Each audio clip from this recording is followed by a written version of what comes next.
All right, welcome to the SEC Week 3 preview. I am your host, Stephen Willis, alongside the Hammer. We're going to go through and do the Biscuits and SEC Week 3 preview. How you doing, Hammer? Doing great, Steven. Thanks for having us. Excited as always. Week two was pretty crazy, as we've come to expect. So excited to dig in. Yeah, let's go ahead and get straight to it. The other blog I think that you help with is the Junction blog, and you have some ties to the A&M side. I need to know, is A&M in trouble with Zach Calzada because they won the game, but they should not have won the game against Colorado. Yeah. So you're correct. I am an A&M alum, and I'm part of Biscuits and SEC, and we have a Texas A&M blog as well, the Junction blog. I think the short answer is yes. A&M is in trouble. It goes a little bit deeper than just the quarterback position. Calzada, I'll give him credit. So he came in a tough situation, obviously, in the middle of the game. And I was not happy really with how Jimbo called that game after he got in. I didn't think he did an inexperienced quarterback really any favors with some of the plays he was calling, the routes that he was asking, him to throw into, and the way that Colorado was playing. But that aside, Calzada was still missing open receivers, and he did not play well. There was a couple balls that could have been intercepted that thankfully were not. But again, to give him credit, he played with a lot of guts, and when A&M needed a drive, he drove down the field, ended up fumbling on the half-inch line, which I don't hold that against him. It was a great scramble. It's an effort play. Obviously, you hope to have the discipline for a guy not to stretch the ball out like that. But at the end of the day, he was trying to make a play, and it was a good play up until he fumbled.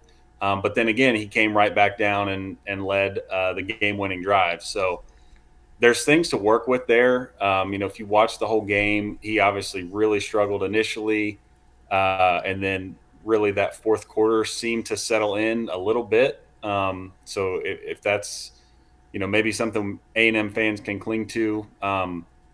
But beyond that, I think A&M is sort of built hopefully to withstand that injury to the quarterback. Where Haynes King, no one wanted to see him get injured, but he also wasn't a proven quarterback himself. So A&M's game plan always is going to be to run the ball. And that's where the real issue, in my opinion, lies, is with that offensive line, because they were not getting any push against Colorado. They were really getting pushed around in a lot of cases. Calzada had pressure on him. Running backs had no room. And if you can't push around Colorado, it's only going to get harder from there when you get into SEC play. So that unit really, really has to gel. And they just need to open up the run game, because I think Calzada can be a game manager, and sort of bridge the gap to whenever Haynes maybe comes back from injury, depending on how serious that is. It's supposed to be, 4 to 6 weeks is what I'm hearing. So, that's a full month. You're going to be well into SEC play before he's even healthy enough to return. So if A&M is going to be successful, I think Calzada is a fine backup. But they're going to have to be able to block people up front and give him time and set up that running game to just so that it's not all on his shoulders. So the earliest Haynes King can come back is the week after the Alabama game. Yeah, I think that would be the earliest. I would be shocked if he's back for that Mizzou game the following week. I think more than likely it'll be late October. So we play, I think, South Carolina, and then have a bye week last weekend of October. So we'll see. I mean, the word is he did have surgery on it, so I don't exactly know, what the rehab looks like. But I mean, if you have a broken bone and surgery, I can't imagine you'll be back in, Yeah. 4 weeks. Yeah, it doesn't seem like the short end of the stick is on the table at the moment. Right. Any other games from this past weekend that just catches your fancy?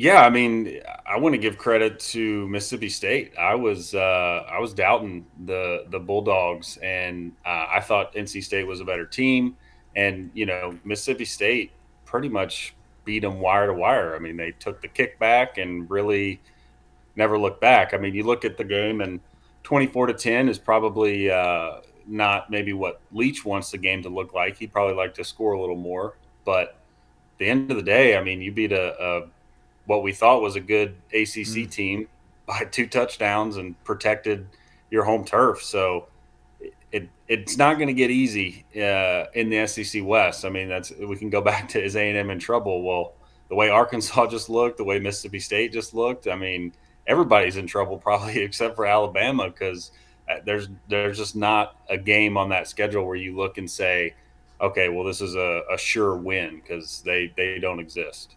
Yeah, 5 teams from the SEC West this week was ranked, and one of those teams was not LSU. It's Yeah, amazing. it is amazing, and yeah. Speaking of LSU, the way they've looked, that might be the one of the easier games on everybody's schedules. So they've got to turn it around down there for sure. Yeah, I imagine Orgeron is side eye looking out at Southern California saying, I wonder if I can pull this off. Man, that would be quite the story. You know, he goes from USC interim coach to ends up being interim LSU coach now to head coach, and then parlays that into a job back in California. That would Mm. be pretty funny. Yeah, that would be absolutely amazing. Let's move on to this week real quick. I need to bring up my Yahoo list because for some reason it's not up. Um, but there's several games this week. Tennessee dropped last week. They've got a one double A game. We're not going to talk about that. Kentucky has a FCS game.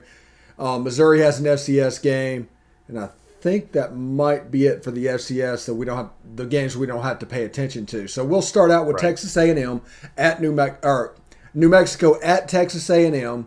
That game will be on the SEC network. It is at 11 a.m. So you like to think this would be exactly what you need, but that 11 a.m. start after a little bit of a sluggish road game before, it could be problematic, and it could be one of those games that New Mexico is in way too long into it. Yeah, it definitely could be. I mean, A&M 2 games into it this year, they started slow against Kent State, and then were able to turn it on, and then they started slow against Colorado and never turned it on, and like you said, really barely got out of there with a win. Um, so on paper, it's definitely a game that is exactly what you need based on what happened last week. Um, it's going to be a big week of practice for Calzada to get him reps with the first team guys, get him used to it, and then install a game plan that's specifically tailored to him as opposed to King. So as an A&M fan, I'm excited to see how he looks because um, the competition level is not going to be very high, but he's going to need to be sharp if A&M is going to be able to beat Arkansas. So this is really a tune-up game, and like you said, it could end up being closer than we would like. That's certainly the trend in College Station right now. So it really, if you're looking forward past this game, I don't think there's really I don't see how they could possibly lose this game because the defense has been playing so well. So even if it's closer, it might be a closer, low-scoring game. But really, you just want to see what that A&M offense will look like with Calzada, with the correct game plan in place, with a week of practice. How does he look with the receivers? Is he in sync? He had a little bit of happy feet at times in the pocket, partially probably because Colorado was getting some pressure, but other times he was just did not look comfortable, and sometimes he wasn't getting that much pressure, but he was sort of dancing around. So he needs to look comfortable in the pocket.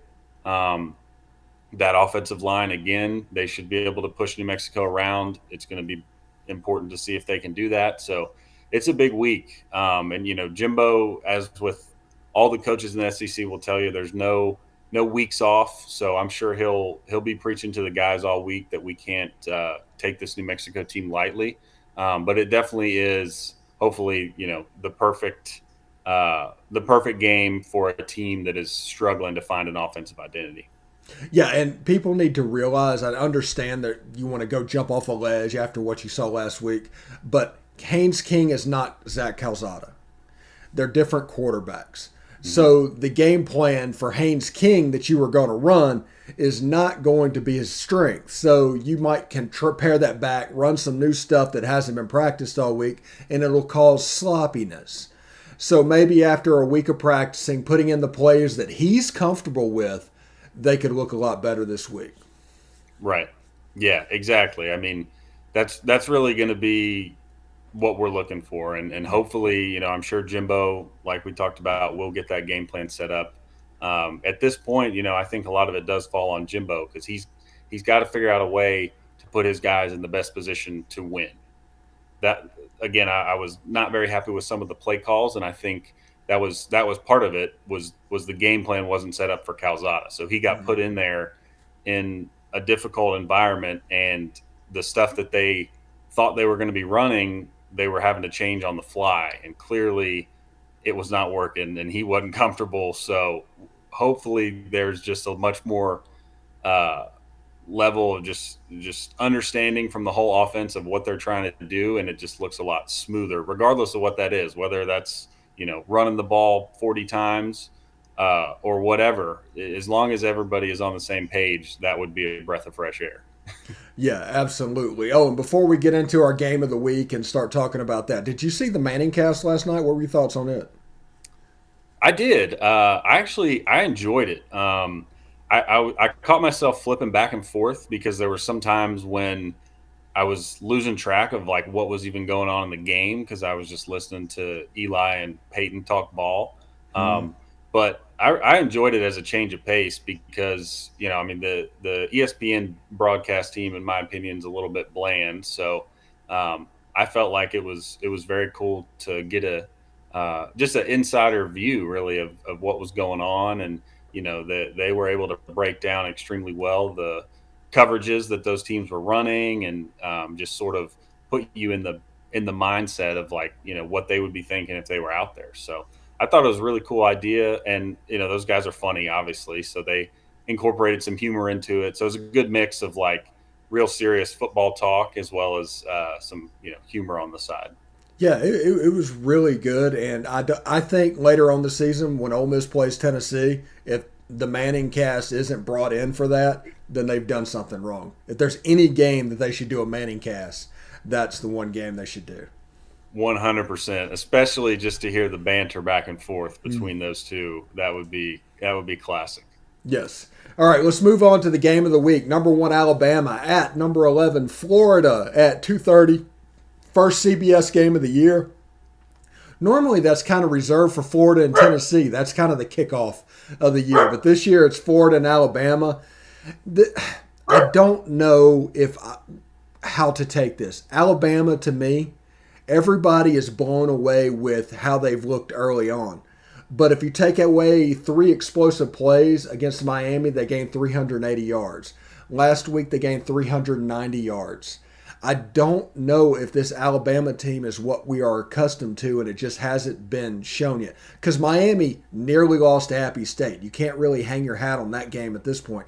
So I'm not really sure what to think. I do know that if you're going to try and line up and run the ball in Alabama, they're going to beat you. Yeah, I mean, you kind of hit the nail on the head there with Bama has looked really good, and I know they started pretty slow against Mercer, and Saban's probably going to shoot those guys out in practice. But like you said, Miami in week 2 didn't look like much of anything, so it's hard to really gauge how impressive that win was looking back.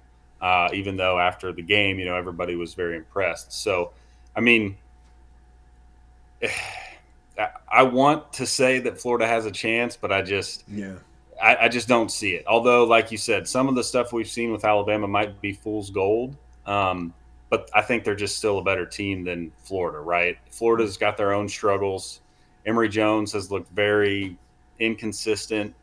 And, if they want to go with Anthony Richardson, I think most Gator fans will be on board, but I just don't know if this is the game where you hand the keys over to that kid who has not started. I mean, he doesn't have any experience, and you're going to say, "Hey, here you go beat Alabama." I mean, maybe he shocks the world, but I would be surprised if he even gets the start, just because I think Mullen's going to feel more comfortable with Emory Jones, even though he might be a little bit more limited in his playmaking ability.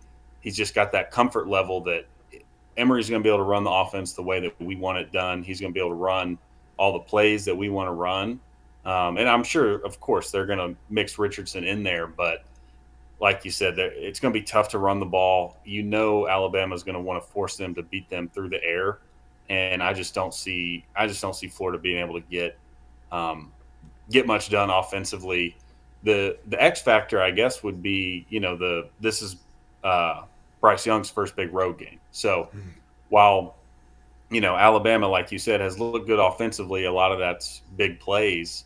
Um, that's, I think, Florida's best chance is their defense. If they can keep uh, Bryce Young off balance, get some pressure on him, and just make him uncomfortable in that environment that I know will be loud, then I think they have a chance. But you're really going to have to hold them, in my opinion, probably in the 20s, I would say, for Florida to have a chance, because I don't see Florida scoring more than that. So, if you can hold Alabama to 24, 27, 28, you might have a fighting chance. But if they're able to score more than that, I'd be surprised if Florida can keep pace.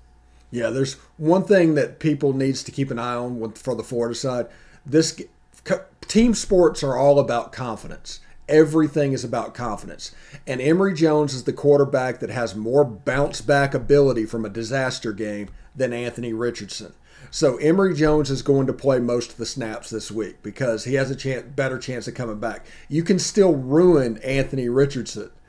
So I think Anthony Richardson is going to have a package, but if Emory Jones really struggles, you might see a competition next week for the quarterback job where Anthony Richardson, once you get past Bama, has a chance to step forward.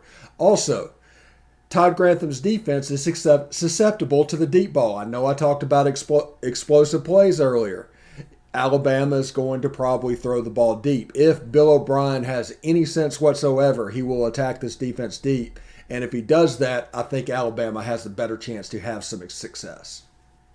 Yep, I totally agree. I think, that confidence thing, like you said, is huge. I mean, if you were to throw Anthony Richardson in there and they have a terrible game, then you might ruin the kid for a while. Whereas, like you said, if people, myself included, aren't giving Florida much of a chance. So if Emory Jones goes out there and they lose by 3 touchdowns or something, then now it's a quarterback competition, and you give Anthony Richardson and Jones, a week of practice to battle it out and pick the starter from there, and then you ride the rest of the season in games, that you feel you have a much better chance to win, rather than trot that kid out there in a potentially disastrous situation.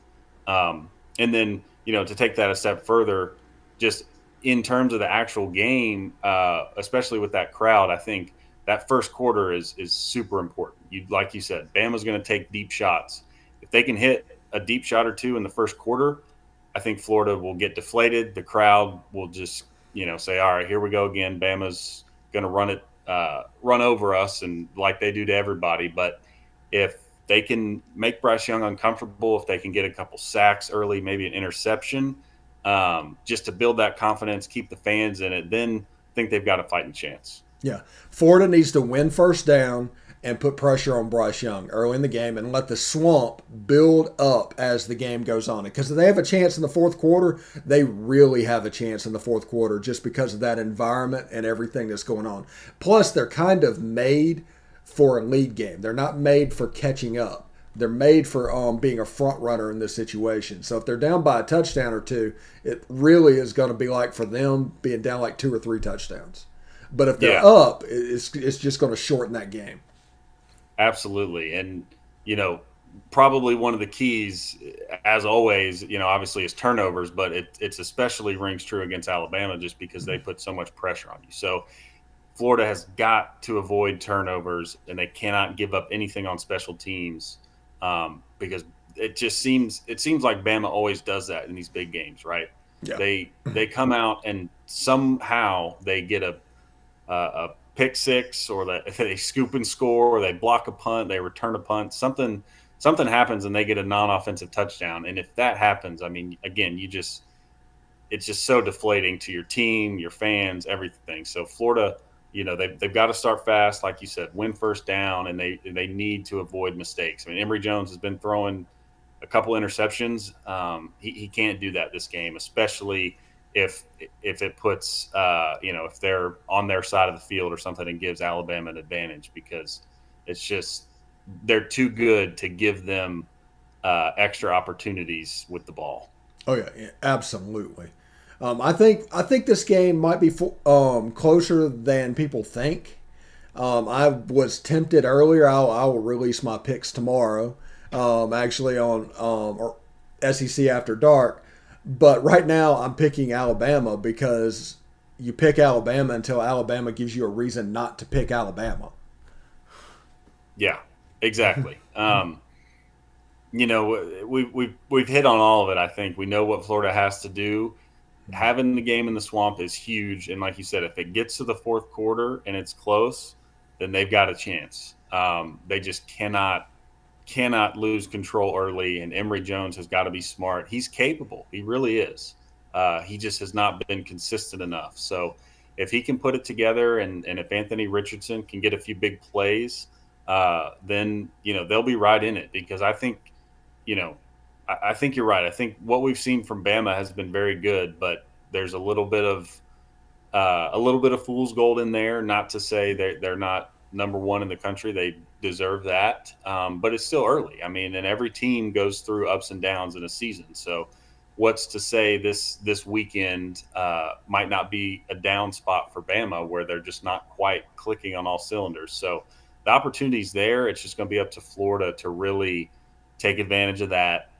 Take care of what they can control, and put some pressure on Bama early to force them into situations that, frankly, a lot of that team has not been in before. Yeah. And let's move on to Georgia Southern and Arkansas at Donald W. Reynolds Razorback Stadium. Last we saw it, there was about 40,000 people standing on the field. I feel so bad for Steve Sarkisian. I mean, Texas all the way back. They were definitely back this time, and no, they were not back. But this looks like a letdown game against Georgia Southern. I'm not saying Arkansas is going to lose this game, but they're favored by 23.5 points. That seems like a lot of points for a game like this when they're going to let down just a little bit, I think. Yeah, I think you're right. I think it's a lot of points. Obviously, I don't think Georgia Southern will come in and beat Arkansas, but it definitely a letdown game, because it's after an emotional win and it's leading up to a big game. A&M and Arkansas will play the week after in Jerry World, so there could potentially be a bit of a look ahead situation. I think Arkansas will win, especially the way they play. Their defense is very solid, and they like to run the ball. So again, that's the sort of thing that kind of can carry you maybe when you're not playing your best, or you're not that sharp. But we'll see. I mean, they were close with Rice, and maybe they'll be in another situation. I think Georgia Southern's probably a bit better than Rice, but we'll see. I mean, like I said, I expect Arkansas to win. That's point spread. I might take Georgia Southern to cover, but Arkansas should be able to win pretty comfortably. And you really can't say enough about what they did last week. I mean, you mentioned Sark. Some of those shots of him on the sideline where he's like kneeling down and squatting, he just looks like he can't believe what he's seeing. So a huge win for Arkansas and Sam Pittman, really. I mean, you saw how crazy that stadium was. It was really good to see them have something to cheer about that mattered in that game. So it could be a letdown, but I expect them to win. I expect them to be undefeated heading into the A&M game, which I believe got the 2:30 slot on CBS. So assuming A&M can take care of business against New Mexico, that should be a good game in 2 weeks. Yeah, it should be a lot of fun. Let's move on to the Liberty Bowl. And everybody's like, wait, the Liberty Bowl was not December. No, Mississippi State is going to the Liberty Bowl to face the Memphis Tigers. I think it's like Ryan Silverstein. I can't remember his name of Memphis's coach. But Mike McIntyre is there as the defensive coordinator. Mississippi State really put it together against NC State, and now it's time to build up the offense. They won that game because of defense. Now it's time to build up the offense because Memphis is gettable defensively. You can actually do that. They're going to do a lot of the drop 8 stuff that you're familiar with that's been kryptonite to the Mike Leach system, but Mississippi State has better players than Memphis. That's the first thing to remember. Mississippi State's only favored by 3. I would take them to cover probably. Yeah, I think I would too. Memphis, they've been a solid program over the years, but like you said, Mississippi State has better players. And honestly, if you look at, Mississippi State eked out that win week 1 against Louisiana Tech, but that took a big fourth quarter comeback. So really their last 6 quarters of football, let's say, or really even 5, since most of that happened in the fourth quarter, they've been pretty dominant. So I think they'll go in there. I don't, I guess we'll see what the crowd is like. But Will Rogers has been around the block last year, so he's not. I wouldn't expect him to be too intimidated. So I think Mississippi State will go out there and win. Their defense, Memphis's offense will put some pressure on them. They can score points. I think they scored over 40 in both their games. It looks like they scored 50 even last week on Arkansas State. So they'll put some pressure on the Mississippi State defense. But I think this team's ready. Leach, like I said, they've been playing really good. So Leach has got them not where he wants them. Like you mentioned, their offense needs work, but it's a good week to get in rhythm offensively. Memphis's defense is nothing special. They're more of an offensive team that'll try to outscore you. So I think this sets up well for them, hopefully, to get in a groove offensively. And then, again, just give their defense a pretty good test. But I expect them to go in and probably win by 10 or more. Yeah, that's the way I see it as well. It's going to be a lower scoring game because Mississippi State's offense isn't quite there. But their defense, I think, should not necessarily handle Memphis, but do enough. South Carolina at Georgia. Georgia 30.5-point favorite in this game. So South Carolina is obviously going to win, right? Is there another GA that they can throw out there on the field? Man, I don't know. You never count them out. They got Georgia, what was that, 2 years ago? They went into Athens and won. So you can't count them out, but I would not bet against that spread. Based on what I've seen from Georgia, they're just dominant, especially defensively. I mean, they're not giving up anything, and South Carolina's offense is not good. They look like the best team in the country. Period. Yeah, exactly. Yeah. So, and I haven't heard anything. I don't know if you have any news on JT Daniels, but it won't matter. I mean, Stetson Bennett was out there slinging the ball around with ease against UAB. So if they go back to the mailman, I think he can take care of South Carolina. I mean, I give credit to South Carolina for beating ECU last weekend on the road. They were down early, and it was a comeback win. It took a lot of guts for them to come back. I think they had a pick six that helped them there. So a great win for Shane Beamer early in his tenure, but those are ECU and Georgia are on completely different planets right now. So yeah, there's just really, I would be surprised if South Carolina can get 10 points in this game. So I think Georgia's kind of going to be able to do offensively, not whatever they want, because I don't know if they're that good yet, but they'll be able to try whatever they want, knowing that defense is just going to shut them down. Because whether it's Luke Doty, I don't know if he's coming back, or if it's Zeb Noland, they're not going to be able to move the ball very well on Georgia. Yeah, I would not bring Luke Doty back. I would sit him down until next week because of that confidence thing we talked about earlier. We just let Zeb take the beat down, the confidence. He's much more likely to get back up, and then you bring in Luke Doty. Auburn is about ready to find out what all of us already knows, and that is if you have an SEC on your helmet, everybody gets up for you despite ranking. So that place is going to be jazzed in State College, Pennsylvania, when they take on the Penn State Nittany Lions, who's a top 10 team and already has a victory over Wisconsin under their belt. Yeah, I cannot wait for this game. Not just because I think, like you mentioned, it's going to be a fun atmosphere. They've got the whiteout going, which every time I see that on TV, I think, man, I got to get up there one day just to see that because it looks so cool. And that stadium gets so loud. But that said, Bo Nix, especially in Auburn, they've been around the block. So while I think the atmosphere will be very cool and it'll be fun to see, especially after 2020 where there was no whiteout game.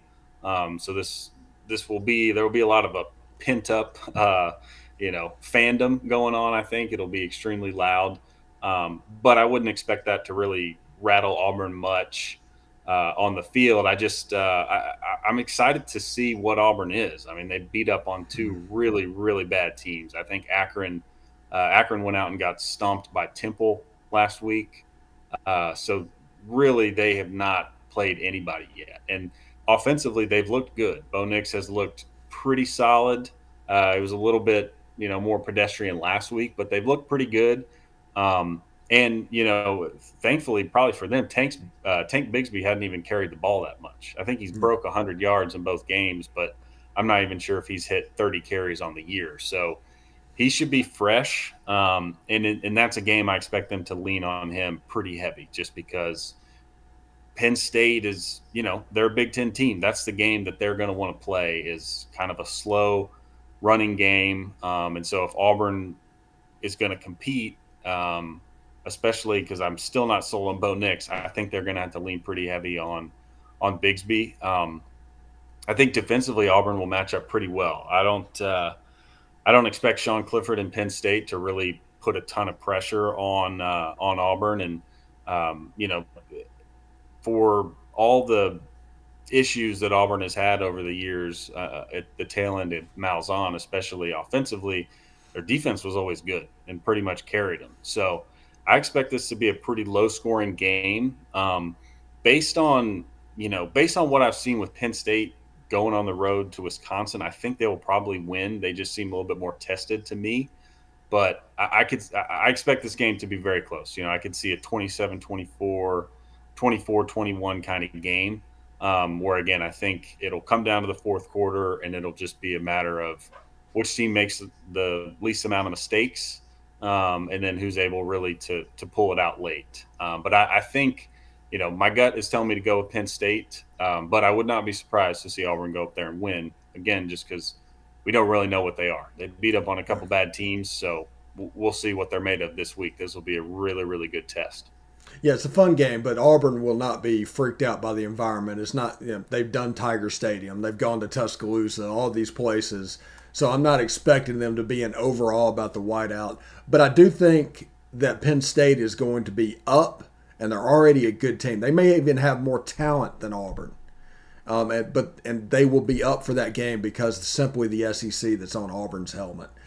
Central Michigan and the Sharp Humper goes down to Baton Rouge to face the Bayou Bengals. LSU is a 19.5 point favorite in that game. Central Michigan covered against Missouri earlier this year. I'm looking for them to cover again. I think LSU will win a game, and it'll be an ugly game. But Keyshawn Butte and Max Johnson's probably, that could be a recipe for them to be successful. They're a little bit iffy in other places, and the news of John Emery that came out of Baton Rouge last week was, well, let's just say troublesome. Yeah, to go off of that John Emery point, I mean, it just kind of goes back to what a lot of people have been saying, that you know Edo just doesn't really have a grasp on that program. He doesn't really have it under control, or there's just not really much order going on down there. I mean, I have no idea what the situation with that kid is, and obviously wish him the best. But just it's just a weird situation that nobody seems to know what's going on. You hear rumors that he signed up for the wrong class, which, I mean, if that's the case, then again, that just sounds like a program that doesn't really have anybody who's running it correctly. I mean, how could you let that happen with all the resources you have to help these kids in school? How could you let someone sign up for the wrong class? Again, which I don't think that's the case, but even if it was, I think Central Michigan will cover. This could be the coming out party. Maybe LSU finds it, and they certainly have the potential to cover that spread and beat them pretty bad. But based on what I've seen, I mean, even McNeese, they could not run the ball. I know they had some injuries on their O line, but I mean, even your second team should be able to push those guys around, and they just couldn't. I think they averaged like 3.5 yards a carry in that game. So they're just not that good right now. Yeah, your And service team is better than what McNeese is putting out there. You're still, exactly, yeah, it's no excuse. no excuse. And like you said, Central Michigan showed out well against Missouri. That game looks again better and better as Missouri competed with Kentucky. So I don't think Central Michigan's a bad team at all. The Shark Humper, Jim McElwain, like you said, he's coming back. He's a good coach. He's been to Baton Rouge, so he'll have his guys ready. I don't expect them to lose. I would be shocked if LSU lost. But I could easily see this being a 10-point game that LSU pulls out, maybe 28 to 21, 28-17, something like that.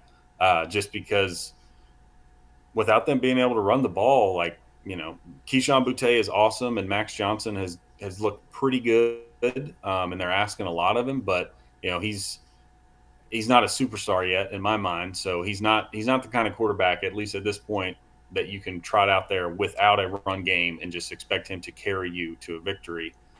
So I think it'll be pretty close, kind of a low scoring affair, just because I don't have a lot of faith that LSU's offense has much going for it right now. Yeah, and it's just one of those things that you look at and is Central Michigan's okay. It'll be a game like 21-17 LSU leads with 5 minutes to go in the fourth, and they score a touchdown to win by 10. Everybody's going to walk out of that stadium feeling terrible, not good.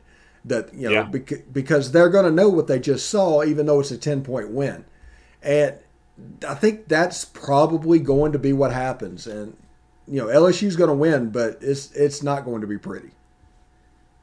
No, I totally agree. I mean, I think they have not given me really much to believe in right now. And with all the stuff that's going on off the field, all the rumors, about Coach O being on the hot seat, it's a powder keg, and there's so much pressure being put on these kids that it doesn't, to me, seem like a recipe for much success right now. They could definitely turn it around, but at this juncture, with this, Central Michigan coming in, I would not expect them to all of a sudden find it and blow them out. I think it'll be a pretty close game. All right, and the Quiz Bowl, Stanford goes to Nashville to take on Vanderbilt, and I'm really looking forward to this game. I think, believe it, I really am actually looking forward to this game because I am the president of the Ken Seals fan club. He bounced back, and this could be a game that could be like one of those Clark Lee statement games. No, don't forget, Stanford was an 18-point dog to USC. Everybody points to the fact that they blew out SC, but nobody points out the fact they were 18-point dog to USC in that game. So Vanderbilt has a chance. I think he can match up and scheme it. I think it's going to be a low-scoring game. It might be 14 to 10-ish. It'll be a very 1980s, early 90s football score. And Vandy has a chance. I don't know if they're going to be able to pull it out, but I don't think Stanford is 11 points better than Vandy. Yeah, I would agree. Going back to last week, I picked Vanderbilt to lose. I had no faith in them. So give them credit. I mean, that's another similar to Mississippi State. I was doubting them, and they pulled out a win. I think they were down early to Colorado State too. I watched a little bit of that game. Ken Seals looked way more comfortable, and they were able to pull out a win on the road. So you got to give them credit there. Stanford, I really don't know what to think of them. They got whooped by Kansas State, and then, like you said, they go to Southern Cal, 18-point dogs, and whip USC and get their coach fired. So it'll be interesting to see. I mean, one thing I am excited for is the I'm glad that Vandy gets to host this game, and I hope I hope they can get a good showing out there. I know that's not usually the case, and it's hard to get people out of all the bars on Broadway in Nashville to go to a Vanderbilt football game, but hopefully there's a good atmosphere there because that's a good game. Stanford is 1-1, Vandy's 1-1. Your first year under Clark Lee, the Commodores should be excited. So I really want to see a good atmosphere there. Hopefully the fans will show out. I think that would mean a lot to the players and energize them to make it a good game. Um, Based on what I saw from Stanford last week, again, we don't know much about USC, but anytime you go to Southern Cal and win by double digits when you're an 18-point dog is impressive. So, my instinct is telling me that Stanford will win, but like you said, I think it'll be close. I don't know if 11 points is giving Vandy enough credit, um, but I could definitely see Stanford coming in there and winning the game. I just think most likely, Vanderbilt is or sorry, Stanford I think is probably a middle of the Pac-12 team, and Vanderbilt, although we're giving them credit for their win, is a very much a bottom dweller in the SEC. So uh, Stanford ought to be able to come in and win. But maybe Clark Lee will have some magic, and Vanderbilt will have a winning record after 3 weeks. Yeah, it'd be something really cool to see. And finally, Ole Miss plays Tulane in Vaught Hemingway Stadium. Ole Miss is a 14-point favorite. It is on ESPN2. Tulane is a good G5 team. This is a game that Ole Miss has better players than Tulane. It's a game that Ole Miss should line up and beat Tulane. But if Ole Miss turns the ball over, plays sloppy, does all the trap game type things, they could be in trouble because the next after Tulane that we play is Alabama. Yep. I think, like you said, there's always the potential for a look ahead game. I believe I saw a quote from Lane Kiffin that he said Tulane's an SEC team, and he's just been telling everybody that they're an SEC team to try and avoid that. And while Tulane is obviously not an SEC team, that like you said, they're a pretty good Group of Five team. I mean, they took Oklahoma to the wire in Norman after that game was supposed to be in New Orleans before it was moved for the Hurricane. So similar situation to LSU, where they week one they have to move, they leave their facility and then go on the road. Well, LSU got smacked and Tulane held their own. So certainly not a bad football program. They've scored, they scored 35 on OU, and I think last week they almost they scored 65 or 70 against who knows? I think a FCS school, but either way, it seems like they've got some offensive firepower. So should be a good test for that Ole Miss defense. To really kind of see what they're made of ahead of Alabama. I think it should be, again, a good test for them. I mean, 14 points is probably pretty accurate, but I would be shocked if Tulane gives Ole Miss a real scare. I think Corral has looked so comfortable. They should be able to go out and score on Tulane and win pretty comfortably. I'm thinking maybe 42 or 48 from Ole Miss, and Tulane gets to 28, maybe 30s if they have a good day. But I would be surprised if in the fourth quarter this is a close game that they're really need to score or need Corral to lead them on a late drive. I think Lane will have his guys ready. They know what's on the line, right? I mean, Bama is a big game, obviously, but it means nothing if you don't take care of business. So I think they'll be fine. And Ole Miss has been running the ball like crazy with a whole group of guys. You think that Connor or Snoop Connor or Jerry and Ely would really break out, but they're getting just as many carries as everybody else. And last week, Rice Plumlee, he started to get involved, which was good to see. We didn't really know what he was going to be in that offense, and we probably still don't. I imagine Lane has a couple of wrinkles still up his sleeve to use him for. Come October 2nd. Exactly. So I think this should be a good game. I think it'll be a fun watch, and if you're an Ole Miss fan, keep a close eye on the defense, see how they do. But I think they should win pretty comfortably, especially at home. The game last week, there was for Austin P a lot of hype around it. People are very excited in Oxford, so it should be a good game. But I think by middle of the third quarter, you'll see that Ole Miss is just a better team, and they'll pull away. Yeah, and also that game, Matt Corral is the quarterback. Everybody told us Spencer Rattler was. Yep, exactly. All summer, you heard about Spencer Rattler and all this stuff. Matt Corral is that guy. And I Yep. think by the end, he'll have a chance to get to the stage for the Heisman Trophy. It just depends on whether or not the team can win 9 or 10 ball games. Because if they get to 10, he's going to win the Heisman Trophy. Yeah, I think you're right. Especially, if you look at it right now, I mean, and obviously this will take shape as the season goes along and teams start winning, but we don't really have, other than everyone was hyping up Spencer Rattler, but he hasn't been great. So we don't really have like a Trevor Lawrence back or a Tua or someone that you think going into the season like this is going to be the guy. So it's kind of wide open. Oregon offensively, they don't have anybody that's going to get to New York.